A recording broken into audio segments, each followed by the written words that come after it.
मेरे प्यारे दोस्तों माँ बहनों, अस्सलाम वालेकुम वरहमतुल्लाहि वबरकातुहू। प्यारे दोस्तों, सूरह इब्राहिम को एक मर्तबा पढ़ने और सुनने के बेशुमार फायदे हैं, बेशुमार इसकी फजीलतें और बरकतें हैं। आप भरोसा करके देखें प्यारे दोस्तों, अगर आप नहीं पढ़ सकते हैं तो पहले हम आपको एक मर्तबा इनकी तिलावत करके सुना देते हैं, आखिर में इनके फायदे बताते हैं और प्यारे दोस्तों आप सबके लिए दुआ भी करेंगे। चलिए अजीज दोस्तों, अऊज़ु बिल्लाहि मिनश शैतानिर रजीम, बिस्मिल्लाहिर रहमानिर रहीम। अलिफ लाम रा, किताबुन अंज़लनाहु इलैका लितुख़रिजन नास मिनज़ ज़ुलुमाति इलन नूर बिइज़्नि रब्बिहिम इला सिरातिल अज़ीज़िल हमीद। अल्लाहिल्लज़ी लहू मा फ़िस समावाति व मा फ़िल अर्द व वैलुल लिल काफ़िरीन मिन अज़ाबिन शदीद। अल्लज़ीना यस्तहिब्बूनल हयातद दुनिया अलल आखिरति व यसुद्दूना अन सबीलिल्लाहि व यबगूनहा इवजा उलाइका फी ज़लालिम बईद। वमा अरसलना मिन रसूलिन इल्ला बिलिसानि क़ौमिही लियुबय्यिन लहुम फयुदिल्लुल्लाहु मन यशाअ व यहदी मन यशाअ व हुवल अज़ीज़ुल हकीम। वलक़द अरसलना मूसा बिआयातिना अन अख़रिज क़ौमक मिनज़ ज़ुलुमाति इलन नूर वज़क्किरहुम बिअय्यामिल्लाह इन्न फ़ी ज़ालिका लआयातिन लिकुल्लि सब्बारिन शकूर। वइज़ क़ाल मूसा लिक़ौमिहि उज़्कुरू निअमतल्लाहि अलैकुम इज़ अंजाकुम मिन आलि फ़िरऔन यसूमूनकुम सूअल अज़ाबि वयुज़ब्बिहून अब्नाअकुम वयस्तहय्यून निसाअकुम व फ़ी ज़ालिकुम बलाउम मिन रब्बिकुम अज़ीम। वइज़ तअज़्ज़न रब्बुकुम लइन शकरतुम लअज़ीदन्नकुम वलइन कफ़रतुम इन्न अज़ाबी लशदीद। वक़ाल मूसा इन तकफ़ुरू अंतुम वमन फ़िल अर्दि जमीअन फ़इन्नल्लाह लग़निय्युन हमीद। अलम यातिकुम नबउल्लज़ीना मिन क़ब्लिकुम क़ौमु नूहिन व आदिन व समूद वल्लज़ीना मिन बअदिहिम ला यअलमुहुम इल्लल्लाह जाअतहुम रुसुलुहुम बिलबय्यिनाति फरद्दू अयदियहुम फ़ी अफ़वाहिहिम वक़ालू इन्ना कफ़रना बिमा उरसिलतुम बिही व इन्ना लफ़ी शक्किन मिम्मा तदऊनना इलैहि मुरीब।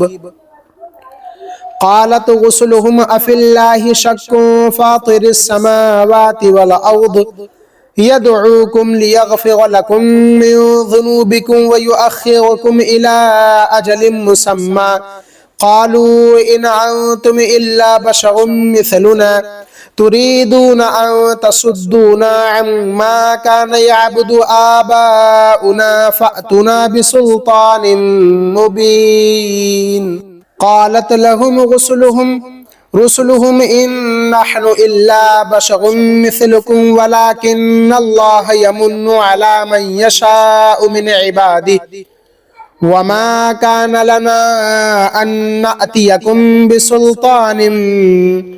बिसुल्तानिन इल्ला बिइज़्निल्लाह व अलल्लाहि फ़लियतवक्कलिल मुअ्मिनून। वमा लना अल्ला नतवक्कल अलल्लाहि वक़द हदाना सुबुलना वलनस्बिरन्न अला मा आज़यतुमूना व अलल्लाहि फ़लियतवक्कलिल मुतवक्किलून। वक़ाल अल्लज़ीना कफ़रू लिरुसुलिहिम लनुख़रिजन्नकुम मिन अर्दिना من أرضنا أو لتعودن في ملتنا فأوحى إليهم ربهم لنهلكن الظالمين ولنسكننكم الأرض من بعدهم ذلك لمن خاف مقامي وخاف وعيد واستفتحوا وخاب كل جبار عنيد من ورائه جهنم ويسقى من ماء صديد يتجرعه ولا يكاد يسيغه ويأتيه الموت من كل مكان وما هو بميت ومن ورائه عذاب غليظ مثل الذين كفروا بربهم أعمالهم كرماد اشتدت به الريح في يوم عاصف لا يقدرون مما كسبوا على شيء ذلك هو الضلال البعيد ألم تر أن الله خلق السماوات والأرض بالحق إن يشأ يذهبكم ويأتي بخلق جديد وما ذلك على الله بعزيز وبرزوا لله جميعا فقال الضعفاء للذين استكبروا إنا كنا لكم تبعا فهل أنتم مغنون عنا من عذاب الله من شيء قالوا لو هدانا الله لهديناكم سواء علينا أجزعنا أم صبرنا ما لنا من محيص وقال الشيطان لما قضي الأمر إن الله وعدكم وعد الحق ووعدتكم فأخلفتكم وما كان لي عليكم من سلطان إلا أن دعوتكم فاستجبتم لي فلا تلوموني ولوموا أنفسكم ما أنا بمصرخكم وما أنتم بمصرخي إني كفرت بما أشركتمون من قبل إن الظالمين لهم عذاب أليم وأدخل الذين آمنوا وعملوا الصالحات جنات تجري من تحتها الأنهار خالدين فيها بإذن ربهم تحيتهم فيها سلام ألم تر كيف ضرب الله مثلا كلمة طيبة كشجرة طيبة أصلها ثابت وفرعها في السماء تؤتي أكلها كل حين بإذن ربها ويضرب الله الأمثال للناس لعلهم يتذكرون ومثل كلمة خبيثة كشجرة خبيثة اجتثت من فوق الأرض ما لها من قرار يثبت الله الذين آمنوا بالقول الثابت في الحياة الدنيا وفي الآخرة ويضل الله الظالمين ويفعل الله ما يشاء ألم تر إلى الذين بدلوا نعمة الله كفرا وأحلوا قومهم دار البوار جهنم يصلونها وبئس القرار وجعلوا لله أندادا ليضلوا عن سبيله قل تمتعوا فإن مصيركم إلى النار قل لعبادي الذين آمنوا يقيموا الصلاة وينفقوا مما رزقناهم سرا وعلانية من قبل أن يأتي يوم لا بيع فيه ولا خلال الله الذي خلق السماوات والأرض وأنزل من السماء ماء فأخرج به من الثمرات رزقا لكم वसख्खर लकुमुल फुल्क लितजरिय फिल बहरि बिअमरिही वसख्खर लकुमुल अनहार वसख्खर लकुमुश शम्स वल क़मर दाइबैन वसख्खर लकुमुल लैल वन्नहार आताकुम मिन कुल्लि मा सअलतमुह व इन तअद्दू निअमतल्लाहि ला तुहसूहा इन्नल इंसान लज़लूमुन कफ़्फ़ार व इज़ क़ाल इब्राहीम रब्बि इजअल हाज़ल बलद आमिनन वज्नुबनी व बनिय्य अन नअबुदल असनाम रब्बि इन्नहुन्ना अज़लल्न कसीरम मिनन नास फमन तबिअनी फ़इन्नहु मिन्नी व मन असानी फ़इन्नका गफ़ूरुर रहीम रब्बना इन्नी अस्कन्तु मिन ज़ुर्रिय्यती बिवादिन गैरि ज़ी ज़रअइन इंद बैतिकल मुहर्रम रब्बना लियुक़ीमुस्सलात फ़जअल अफ़इदतम मिनन नासि तहवी इलैहिम वरज़ुक़हुम मिनस्समराति लअल्लहुम यशकुरून रब्बना इन्नका तअलमु मा नुख़्फ़ी व मा नुअलिन व मा यख़्फ़ा अलल्लाहि मिन शैइन फ़िल अर्दि वला फ़िस समा अल्हम्दुलिल्लाहिल्लज़ी वहब ली अलल किबरि इस्माईल व इसहाक़ इन्न रब्बी लसमीउद दुआ रब्बि इजअलनी मुक़ीमस्सलाति व मिन ज़ुर्रिय्यती रब्बना व तक़ब्बल दुआ रब्बना इग़फ़िर ली व लिवालिदैय व लिलमुअ्मिनीना यौम यक़ूमुल हिसाब वला तहसबन्नल्लाह गाफ़िलन अम्मा यअमलुज़ ज़ालिमून इन्नमा युअख़्खिरुहुम लियौमिन तशख़सु फ़ीहिल अबसार मुहतिईन मुक़निई रुऊसिहिम ला यर्तद्दु इलैहिम तर्फ़ुहुम व अफ़इदतुहुम हवा व अंज़िरिन नास यौम यअतीहिमुल अज़ाब फ़यक़ूलुल लज़ीना ज़लमू रब्बना अख़्खिरना इला अजलिन क़रीब नुजिब दअवतक व नत्तबि'ir रुसुल अवलम तकूनु अक़समतुम मिन क़ब्लु मा लकुम मिन ज़वाल वसकंतुम फ़ी मसाकिनिल लज़ीना ज़लमू अन्फुसहुम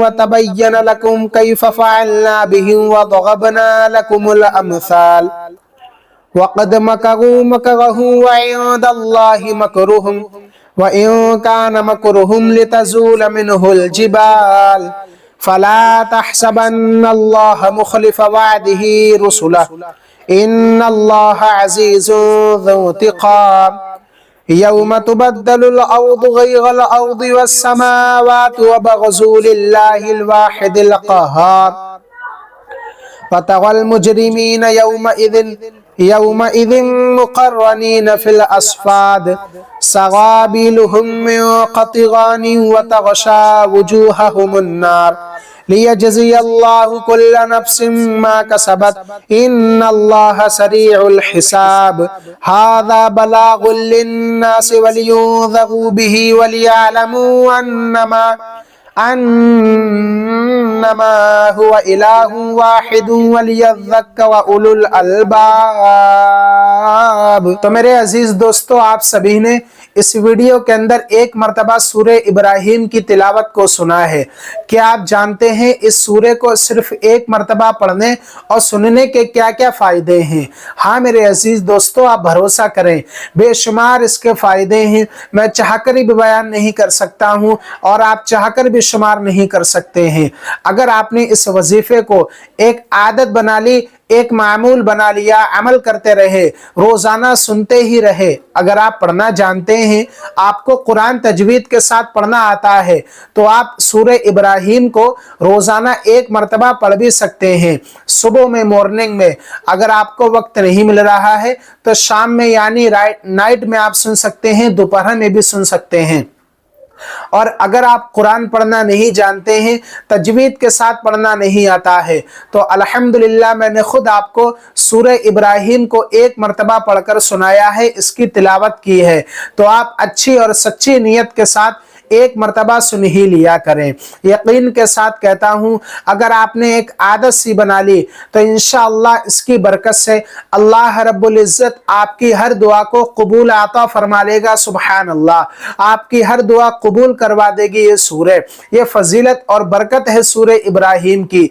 अगर आपकी कोई दुआ कबूल नहीं हो रही है, आपके दिल में जो आरजू है, आप कोई भी काम को लेकर परेशान हैं, अल्लाह ताला से दुआ मांग रहे हैं, दुआ में आपकी देरी पैदा हो रही है, तो आप मेरे कहने से रोजाना सूरह इब्राहिम को सुनकर जब आप पूरी सुन लें, फिर अल्लाह रब्बुल इज्जत की बारगाह में अपने हाथों को उठाएं और कहे, मौला मैंने सूरह इब्राहिम की तिलावत को सुना है, इसकी बरकत से मेरी दुआ को कबूल फरमा, मेरी जो दिल में तमन्नाएं हैं, आरजू हैं, उन्हें पूरा फरमा।